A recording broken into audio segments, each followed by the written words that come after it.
السلام علیکم ناظرین آج پروگرام حال احوال میں مہمان شخصیت ہیں چودھری علی بابر ایڈوکیٹ۔ ناظرین نوجوانوں میں ان کو کافی مقبولیت حاصل ہے۔ ناظرین آج ہم چودھری علی بابر صاحب کی زندگی میں ان چیزوں کو بھی زیر بحث لائیں گے جو عام انسان کی آنکھ سے اوجھل ہیں۔ السلام علیکم چوئی صاحب۔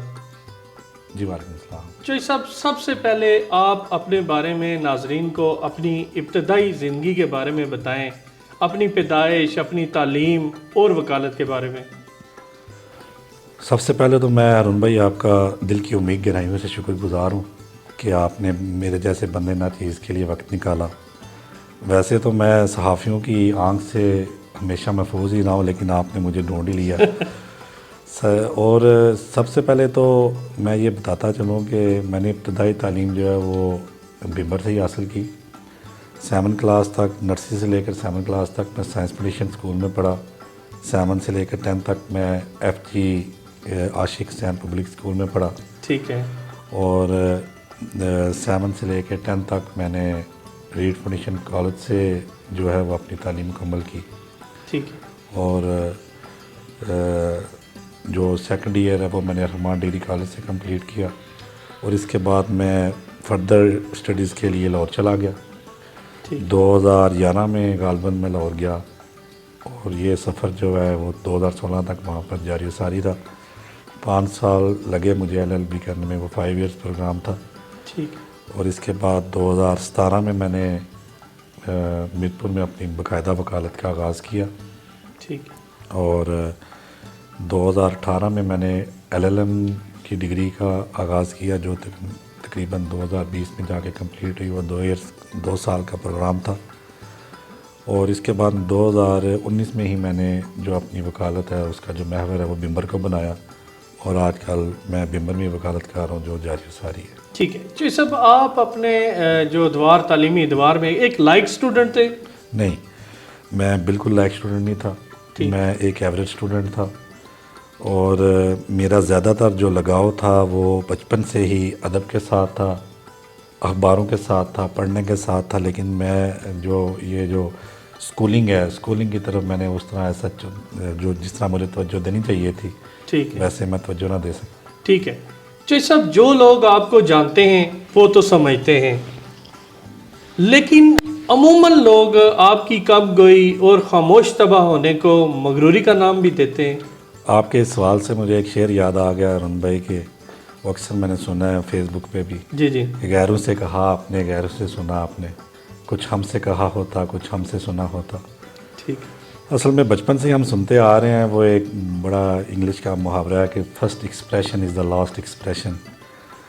اور ہم جو ہے وہ اسی وجہ سے ہم نے اس سینٹینس کو اپنے مائنڈ میں بٹھا لیا، اور ہم جو ہے جو بھی رائے آتی ہے کسی کے بارے میں اس کو اپنے مائنڈ میں سیٹ کر لیتے ہیں کہ یہ انسان ویسا ہے۔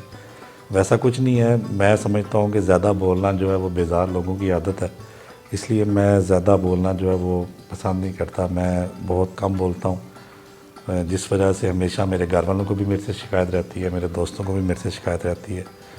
لیکن ایسا بالکل نہیں ہے، مجھے مغروری کس چیز کی ہونی ہے، نہ ہی میرے اندر کوئی ایسا غرور ہے۔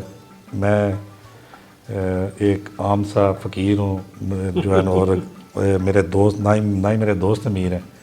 میں نے ہمیشہ مڈل کلاس لوگوں میں زندگی گزارنا پسند کیا، میں نے ہمیشہ غریبوں میں بیٹھنا پسند کیا، کیونکہ ہمارا تو جو لذان ہے وہ سیاسی طور پر اور میرے شعبے کے لحاظ سے بھی ایسے لوگوں کے ساتھ ہی ہے۔ ٹھیک ہے چوئی صاحب، آپ نے ابھی وکالت کا ذکر کیا کہ آپ نے میرپور میں وکالت میں آپ کس بندے کو استاد مانتے ہیں؟ میں جب 2017 میں نے یہ فیصلہ کیا کہ میں نے وکالت کرنی ہے، تو میں اس کے لیے جو سب سے پہلے میرے دماغ میں جو شخصیت آئی وہ سابق ایڈوکیٹ جنرل راجہ انعام اللہ خان صاحب تھے۔ میرے والد صاحب نے مجھے پوچھا کہ تم نے کس کو اپنا استاد بنانا ہے، تو میں نے جب ان کا ذکر کیا تو انہوں نے ان کو کال کی، اور مجھے بڑی خوشی ہوئی کہ رائے صاحب نے مجھے بڑا ویلکم کیا وہاں پہ میرپور میں، اور مجھے جو عزت دی شاید میں اس کے قابل بھی نہیں تھا۔ میں بہت شکر گزار ہوں۔ اور اس کے بعد 2019 میں انہوں نے مجھے اجازت دی کہ آپ جو ہے نا بمبر میں پریکٹس کریں، اور اس کے بعد میں نے بمبر میں جو ہے نا وہ وکالت شروع کی، اور میں ابھی بھی ان کے چیمبر میں ہوں۔ لیکن یہاں پر میرا جو ہے وہ آزاد چیمبر بھی ہے کہ میں ٹھیک ہے، آپ ممبر میں بھی پریکٹس کر رہے ہیں. جی سب سول، فیملی، کرمنل وغیرہ وغیرہ، آپ کا فیوریٹ سبجیکٹ لا میں کون سا ہے؟ میرا شروع سے ہی جو فیوریٹ سبجیکٹ رہا ہے وہ کرمنل رہا ہے. ٹھیک ہے. مجھے فوجداری قانون میں بہت زیادہ انٹرسٹ ہے. ٹھیک. سول لا میں جو ہے وہ بہت زیادہ جو پیچیدگیاں ہیں جس وجہ سے کہ میں نے ابھی، اور ویسے بھی میری جو ذاتی سوچ ہے وہ یہ ہے کہ جس طرح دل کا جو ڈاکٹر ہے وہ ہارٹ جو پیشنٹ کو چیک کرتا ہے، جی جی، اسی طرح جس چیز میں آپ انٹرسٹ لیں گے وہ بندہ اسی چیز میں جو ہے نا وہ اچھا ڈیلیور کر سکتا ہے. ٹھیک. ایک جو بخار چیک کرنے والا ڈاکٹر کبھی بھی جو ہے نا وہ دل کا علاج نہیں کر سکتا، اس لیے جو میرا جو فیوریٹ سبجیکٹ ہے وہ کرمنل ہے. ٹھیک ہے. جو سب نوجوان وکلا کے مسائل کیا دیکھتے ہیں اور ان کا حل آپ کی نظر میں کیا ہے؟ نوجوان وکلاء کے لیے ہارون بھائی بہت زیادہ جو ہے وہ مسائل ہیں. سب سے پہلا جو ان کے لیے وہ مسئلہ ہے وہ یہ ہے کہ ان کے پاس چیمبر نہیں ہے. ٹھیک ہے. جس وجہ سے ان کو کیریئر میں سب سے پہلے تو یہی سوچ کے ان کا کافی ٹائم گزر جاتا ہے کہ وہ ان کا چیمبر کون سا ہوگا، وہ کہاں پہ وکالت کریں گے. ظاہری بات ہے وکالت کے لیے سب سے پہلے جو ہے وہ آپ کے پاس ایک جگہ ہونی چاہیے، آفس ہونا چاہیے. اور بدقسمتی یہ ہے کہ بمبر میں کوئی جو ہے نا ہاتھ رفع انتظام نہیں ہے. جو بمبر میں چیمبر موجود ہیں 60% جو لوگ ہیں وہ 60% لوگ یہاں پہ موجود ہی نہیں ہیں. ٹھیک ہے. وہ یا آؤٹ آف کنٹری ہیں یا وہ آؤٹ آف پروفیشن ہے، اور یا پھر دو تین جو ہے وہ انہوں نے چیمبر رکھے ہوئے ہیں. اور دوسری جو میں یہ سب سے بڑی جو سمجھتا ہوں وہ یہ کہ ہمارے جو سینئر وکیل ہیں وہ اچھی طرح ویلکم نہیں کرتے ان جو نئے آنے والے نوجوان وکیل ہیں، جس کی وجہ سے جو ہے ان کے اندر ایک احساس شادہ دلی کا مظاہرہ کرنا چاہیے.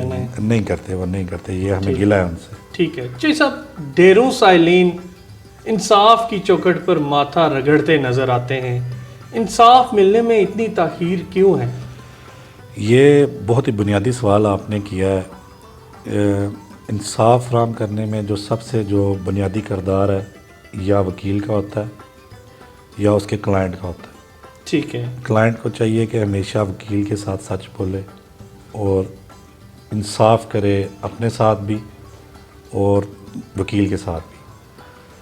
ہم ہمیشہ اس وجہ سے تاخیر کا شکار ہو جاتے ہیں، ہمارے جو کیس ہیں ہمیشہ اس لیے التوا کا جو ہے وہ شکار ہو جاتے ہیں کہ جب بھی کوئی کلائنٹ آتا ہے 70% جو کلائنٹ ہوتے ہیں ان کا وکیل کے ساتھ یہی جو ہے وہ یہی مطالبہ ہوتا ہے کہ اس کیس کو لمبا چلانا ہے.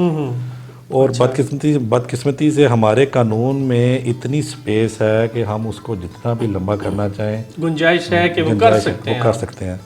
پاکستان قانون سازی کرنے والا سب سے بڑا ملک ہے اس دنیا میں. ہمارے تقریباً 750 کے قریب قوانین ہیں، اور ظاہری بات ہے اس پر امپلیمنٹ کرنے کے لیے اتنی ہی تعداد میں ججز چاہیے، اتنی ہی تعداد میں انویسٹیگیشن ایجنسیز چاہیے. لیکن بدقسمتی یہ ہے کہ ہمارے ادھر ویسا کوئی سیٹ اپ موجود نہیں ہے. اب آپ ہمارے ہائی کورٹ کا حساب لگا لیں گے، پچھلے 2-3 سال سے وہاں پہ صرف ایک جج صاحب ہیں جو کام کر رہے ہیں. سپریم کورٹ میں ابھی کچھ عرصہ پہلے ہی تقریباً 2-3 ججز کا اور کا جو ہے وہ انتخاب ہوا ہے اور وہ تھوڑی سی فنکشنل ہوئی ہے. اور ہائی کورٹ میں مستقل ججز نہ ہونے کی وجہ سے سائلین جو ہے وہ خوار ہو رہے ہیں، اور یہ بنیادی وجہ ہے کہ ہمارا جو سٹرکچر ہے وہ کمپلیٹ نہیں ہے. ٹھیک. جو سب فوجداری مقدمات کو ہی اتنا لمبا عرصہ کیوں لگ جاتا ہے؟ ہارون بھائی اس میں یہ ہے کہ آپ کبھی بھی ڈسپرین کی گولی سے کینسر کا علاج نہیں کر سکتے. ٹھیک ہے. ہمارے قانون میں، فوجداری قانون میں، لا آف ایویڈنس میں بھی بہت زیادہ گنجائش موجود ہے، اور یہ تقریباً 200-250 سال سے جو ہے وہ کتابی شکل میں ہے. ویسے تو یہ اس کو بہت زیادہ عرصہ ہو گیا اور اس کو اب مزید امینڈ کرنے کی ضرورت ہے، جس کی وجہ سے میں سمجھتا ہوں کہ ہمیں اور عدلیہ کو جو ہے وہ جلدی انصاف کرنے میں جو ہے نا تاخیر ہو جاتی ہے. ٹھیک ہے. جی صاحب، بلا شبہ آپ ایک سیاسی گھرانے سے تعلق رکھتے ہیں. آپ وکالت کے پیشہ کو ہی اپنا مسکن بنائے رکھیں گے یا سیاست کے میدان میں بھی عملی قدم رکھیں گے؟ ہارون بھائی، جب میں ایل ایل بی کی ڈگری کے لیے جب میں لاہور گیا، اس سے پہلے بھی میں جو ہے وہ سیاست سے وابستہ رہا ہوں، کیونکہ یہ تو ہمارے خون میں ہے. جی جی. میں جب میرے پہ جو ہے پہلی 2011 میں نے جب پہلا الیکشن دیکھا صحیح طرح اپنی ہوش میں، تو اسی وقت میرے پہ 2 سیاسی FIRs ہوئیں. ٹھیک ہے.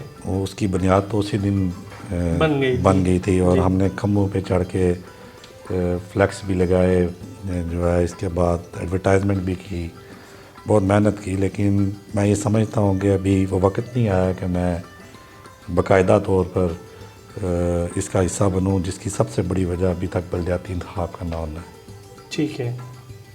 سابق سینئر وزیر چودھری طارق فاروق صاحب آپ کے حقیقی ماموں ہیں. ان کی سیاست میں آپ اور آپ کے والد گرامی کا کتنے فیصد رول سمجھتے ہیں آپ؟ اس کا جواب تو ہے وہ ایک عام آدمی دے سکتا ہے. ہم یہ سمجھتے ہیں کہ ان میں اور ہم میں کوئی فرق نہیں ہے، اور ہم نے ہمیشہ یہ کوشش کی ہے کہ ان کی قیادت میں ہم پیمبر کی عوام کے لیے کچھ بہتر کریں، ان کے مسائل کو جو ہے وہ ترجیحی بنیادوں پہ حل کریں، اور اللہ گواہ ہے کہ ہم نے کبھی جو اس میں کوتاہی نہیں برتی. ٹھیک ہے. جی صاحب، سیاست ایک بڑا بے رحم کھیل ہے. چودھری طارق فاروق صاحب جس شخصیت کا نام ہے، مستقبل میں آپ کی مقبولیت سے اس شخصیت کو سیاسی خدشات ہیں؟ نہیں، میں نہیں یہ سمجھتا. وہ ہمیشہ یہ بات کرتے ہیں کہ یہ سیاست جو ہے انہوں نے اس کو آپ نے خود پالش کرنا ہے. ٹھیک ہے. وہ ہمیں سمجھاتے رہتے ہیں، ہمیں گائیڈ کرتے رہتے ہیں، اور وہ جو ہے نا ہمارے لیے ایک سمبل ہے پالیٹکس میں. میں تو ان سے بہت سیکھتا ہوں. انہوں نے کبھی ہمیں اس چیز سے نہیں روکا، بلکہ وہ ہمیں ہمیشہ اچھی طرح گائیڈ کرتے ہیں اور ہمیں سمجھاتے ہیں. ٹھیک ہے. اور مجھے خوشی ہوتی ہے کہ جب وہ جو ہے نا ہمیں کبھی کبھی ہماری کوتاہیوں کی وجہ سے ڈانٹ بھی دیتے ہیں. ٹھیک ہے. لیکن یہ ہے کہ مجھے ان پہ فخر ہے. وہ ہمارے خاندان کا، ہمارے علاقے کا ماتھے کا جھومر ہے، اور ہماری پہچان ہے. انہوں نے کبھی جو ہے نا ہمیں ڈیگریڈ نہیں کیا اس معاملے میں. ٹھیک ہے. جی صاحب، گزشتہ الیکشن میں چہم گوئیاں رہیں کہ آپ کو برادری اور قبیلہ کی طرف سے الیکشن لڑنے کی پیشکش تھی، جس میں آپ نے اپنی برادری کو اکٹھا رکھنے میں کامیاب بھی ہو جاتے. آپ پیشکش کیوں ٹھکرا دی؟ یہ سوال آپ کا تقریباً درست ہے. مجھے خاندان کے تقریباً کچھ ناراض لوگوں نے مجھے یہ آفر کی کہ آپ جو ہے الیکشن لڑیں تو ہم آپ کا ساتھ دے سکتے ہیں، لیکن مجھے مائنس طارق فاروق فارمولہ بالکل قبول نہیں ہے. کیا بات! میں سوچ بھی نہیں سکتا کہ میں ان کو اپنی زندگی سے، اپنی سیاسی زندگی سے مائنس کروں، اور جب تک وہ ہے میں ان کے ساتھ چٹان کی طرح کھڑا ہوں. کیا بات ہے. جی صاحب، آپ کا سیاسی لیڈر کون ہے طارق فاروق صاحب کے علاوہ؟ میرا سیاسی لیڈر میری جماعت مسلم لیگ نون ہے، اور میرا قائد میاں محمد نواز شریف، اور لیڈر ایک ہی ہوتا ہے. میں شروع سے ہی، بچپن سے ہی، اللہ گواہ ہے، میں نے ہمیشہ میاں نواز شریف کو ہی اپنا قائد مانا ہے.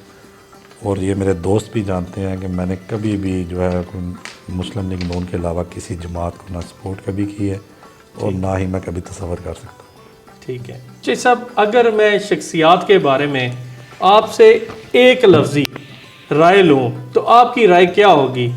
چودھری علی شان سونی صاحب. علی شان سونی صاحب مہمان نواز. ٹھیک ہے. چودھری انوار الحق صاحب. کام بگاڑنے کے ماہر. اچھا. مرزا اجمل جرال صاحب. مرزا اجمل جرال صاحب کیسا نام ہے کہ آپ سوچ میں پڑ گئے ہیں؟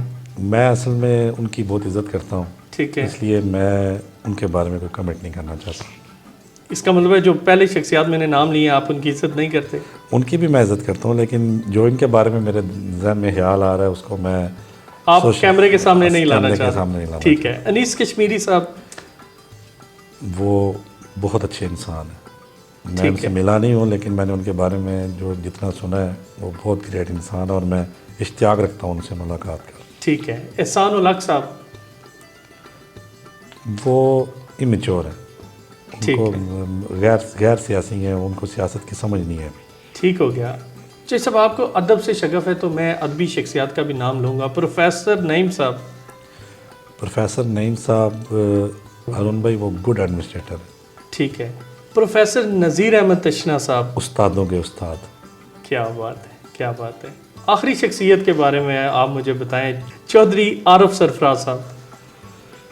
ارون بھائی ان کا تعلق کیونکہ میرے خاندان سے ہے، اس لیے میں دلی طور پہ ان کا احترام کرتا ہوں، اس لیے میں ان کی شخصیت پہ کوئی تبصرہ نہیں کرنا چاہتا ہوں۔ کیا بات ہے چودھری صاحب، آج میں سیاست کا آخری سوال آپ سے کروں گا۔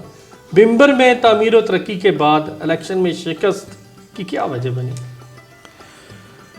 ارون بھائی، یہ تو اپنے منہ میاں مٹھو والی بات ہے، میں اپنے منہ سے نہیں بات کرتا۔ میں یہ سمجھتا ہوں کہ بمبر کی عوام دیکھ رہی ہے کہ تقریباً 5.5 ماہ 6 ماہ ہو گئے ہیں اس حکومت کو آئے ہوئے، اور ابھی تک یہ ایک اینٹ نہیں لگا سکے، بلکہ ہمارے دیے گئے منصوبوں کو یہ سبوتاژ کرنے کی کوشش کر رہے ہیں۔ چودھری طارق فاروق جو ہے وہ ایک ویژنری لیڈر ہے، اس نے بمبر کی عوام کے لیے بہت کچھ کیا، بمبر کی عوام کے لیے جتنا وہ ڈیلیور کر سکتے تھے انہوں نے کیا۔ میں یہ سمجھتا ہوں کہ انہوں نے جہاں بمبر میں اچھی تعمیر و ترقی کی، اچھا انفراسٹرکچر لایا، لوگوں کو ایک نئی سمت متعارف کروائی، وہاں میں سمجھتا ہوں وہاں پہ ان سے 2-3 کوتاہیاں ہوئی ہیں۔ اور میں کیونکہ الیکشن میں لوگوں کے پاس خود بھی جاتا ہوں کمپین میں، لوگوں کو ان کی ٹیم سے بہت شکایات تھی۔ ٹھیک ہے، طارق فاروق صاحب کے ساتھ لوگوں کو کوئی گلہ نہیں، ان کی ٹیم کے ساتھ کچھ شکایات تھیں، اور میرا یہ ذاتی مشورہ یہ ہے چودھری صاحب کو کہ ان کو اب جو ہے اس معاملے میں سوچنا چاہیے اور اپنی جو ٹیم ہے اس کو مزید جو ہے اس کو بوسٹ اپ کرنا چاہیے۔ ٹھیک ہے چودھری صاحب، آپ ایک اچھی شخصیت ہیں، آپ کی ہابیز کیا کیا ہیں؟ ہابیز تو میں نے کبھی آن کیمرہ اتنی کبھی شو نہیں کی، لیکن میرا سب سے جو پہلا مشغلہ ہے وہ ہے میں گھومنے پھرنے کا بہت شوقین ہوں، مجھے ٹھیک ہے، ایڈونچر ہے، سیر و سیاحت سے آپ کو سیر و دلچسپی سیاحت ہے؟ مجھے بہت زیادہ دلچسپی ہے۔ ٹھیک ہے، اور اس کے بعد مجھے گھوڑ سواری کا بہت شوق ہے، میں نے گھوڑے بھی رکھے ہوئے، ماشاء اللہ ماشاء اللہ۔ اور مجھے ادب کے ساتھ بہت لگا ہوا ہے۔ جب میں فارغ ہوتا ہوں تو میں کوشش کرتا ہوں کہ میں جو ہے نا اس کے ساتھ اپنی دوستی جو ہے اس کو قائم دائم رکھوں۔ ٹھیک ہے، اور جب میں فارغ ہوتا ہوں شام کو تقریباً 8:30-9 بجے، تو چودھری طارق فاروق صاحب نے بمبر کے لیے بہت اچھا جو ہے وہ تحفہ دیا ہے، جمنیزیم کلب، وہاں پہ جا کے ہم جو ہے وہ بیڈمنٹن بھی کھیلتے ہیں، اور اس کے بعد جو ہے بس یہ میری ہابیز ہے۔ چودھری صاحب، آپ نے ادب سے لگاؤ کا کہا، تو ہمارے ناظرین کو کچھ سنائیں۔ میں جو آج کل جو میرے ذہن میں جو شعر آتا ہے تقریباً 3-4 ماہ سے، وہ یہی ہے کہ دل کے پھپھولے جل اٹھے، ٹھیک دل کے پھپھولے جل اٹھے سینے کے داغ سے، ٹھیک، دل کے پھپھولے جل اٹھے سینے کے داغ سے، اس گھر کو آگ لگ گئی گھر کے چراغ سے۔ کیا بات کیا بات۔ ٹھیک ہے چودھری صاحب، آپ مجھے اپنے ڈیرے کا وزٹ کروا سکتے ہیں؟ جی ضرور جی۔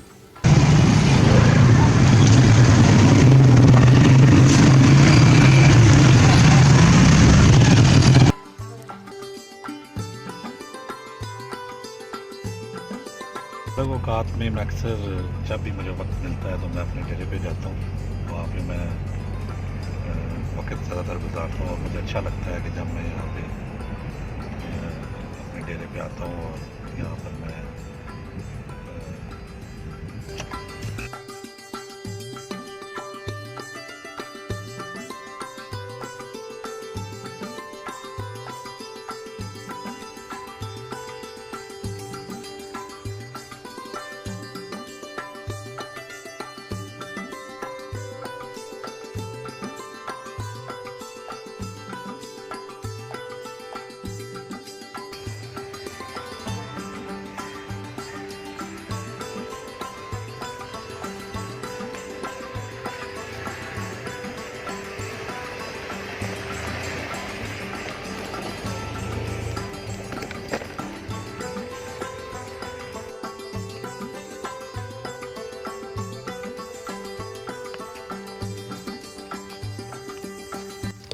چودھری صاحب، یہ آپ کیسا مشغلہ آپ نے اپنایا ہے، کس طرح وقت نکالتے ہیں ان ساری چیزوں کے لیے؟ سب سے پہلے تو آپ کی بات یہ کہنے کی حد تک ٹھیک ہے کہ آج کل کے دور میں وقت نکالنا بہت مشکل ہے، جی، لیکن میں کوشش کرتا ہوں کہ جب بھی میں اپنی ذاتی مصروفیات اور جو میری پیشے سے وابستہ مصروفیات ہیں، میں ان سے جب بھی فارغ ہوتا ہوں تو میں کوشش کرتا ہوں کہ زیادہ وقت اپنے اس علاقے میں گزاروں، اپنے ڈیرے پہ۔ ٹھیک، اور یہ مجھے کافی عرصے سے شوق تھا ٹھیک ہے، گھڑ سواری کا، جانوروں کا، ٹھیک گائے بھینسوں کا. ٹھیک ہے. اس لیے میں نے ابھی کچھ عرصہ پہلے یہ اس کا جو ہے نا پراپر اپنے ڈیرے پہ یہ اس کی شروعات کی ہے. ٹھیک ہے. تو ابھی یہ ایک ہی گھوڑی ہے آپ کے پاس یا اور بھی ہیں آپ کے پاس؟ یہ تھیروپریٹ گھوڑی ہے. اچھا. اور اسی طرح کا ایک گھوڑا بھی ہے تھیروپریٹ, وہ ڈیرے پہ ہے. تو اس کا کیا نام رکھا ہوا آپ نے چوئی صاحب؟ اس کا نام رانی ہے. رانی ہے. تو گھوڑے کا نام بادل ہے. ماشاءاللہ. یہ بڑے آپ نے یونیک سے نام رکھے ہیں, یہ کیا ان کی وجہ ہے؟ یہ آپ نے رکھے ہیں یا بچپن سے ان کا نام؟ نہیں, یہ اصل میں ہوا یہ ہے کہ میں کچھ عرصہ پہلے اپنے دوستوں کے ساتھ گیا رتی گلی جھیل نیلم. ٹھیک ہے. وہاں پر میں جس گھوڑے پہ بیٹھا تھا اس کا نام تھا بادل. ٹھیک ہے. اور مالک نے جب اسے پکارا تھا وہ اتنا مجھے فیسینیٹ کیا کہ وہیں سے میں نے سوچا کہ جب میں اپنے شوق کا آغاز کروں گا تو میں اپنے گھوڑے کا نام جو ہے وہ بادل رکھوں گا. اچھا. ماشاءاللہ جی, اللہ تعالیٰ مزید تقویت دے آپ کو اس شوق میں. جی صاحب, آپ نیچر لونگ پرسنالٹی لگتی ہیں مجھے, کیا میں اپنی بات میں ٹھیک ہوں؟ جی بالکل. مجھے قدرتی مناظر, پہاڑوں پہ سفر کرنا, ایڈونچر کرنا, گھومنا پھرنا, یہ میرے بہترین مشاغل میں سے ہے. اور میں کوشش کرتا ہوں کہ جب بھی مجھے فرصت ملے یا وقت مجھے موقع دے تو میں ان حسین وادیوں میں, ان کھیتوں میں, ان پہاڑوں میں, یہاں پر میں اپنا وقت گزاروں. اور میں یہ سمجھتا ہوں کہ یہ آج کل کے دور میں جہاں پر انسان کے پاس اپنے لیے وقت نہیں ہے, ایسا کر کے وقت نکال کے آپ اپنے لیے آپ جو ہے نا اپنی صحت مند زندگی جو ہے نا اس کو گزار سکتے ہیں. اور یہ آج کل کے کسی بھی شخص کے لیے بہت ضروری ہے.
بہت شکریہ چوئی صاحب آپ کا, آپ نے ہمیں وقت دیا. آج کی شخصیت اور پروگرام کیسا لگا اپنی قیمتی رائے سے ضرور آگاہ کیجیے گا. ایس ٹی وی پروگرام حال احوال میں آئندہ نئی شخصیت کے ساتھ دوبارہ حاضر خدمت ہوں گے. اپنے میزبان ہارون رشید کو اجازت دیجیے. اللہ حافظ.